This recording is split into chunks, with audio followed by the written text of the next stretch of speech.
How to add debit or credit card on Temu website. Hi everyone, this is Alana from Create, Login and Delete. Let's jump right into the video. First, open up any web browser you want and on the search bar, search for temu.com.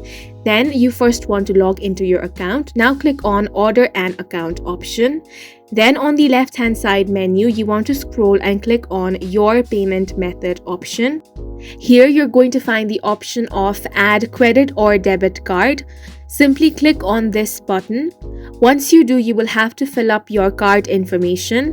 So go ahead and enter your card number. Then enter your expiration date.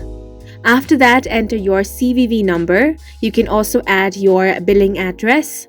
Then click on Add Your Card option and your credit or debit card will be added on the Temu website.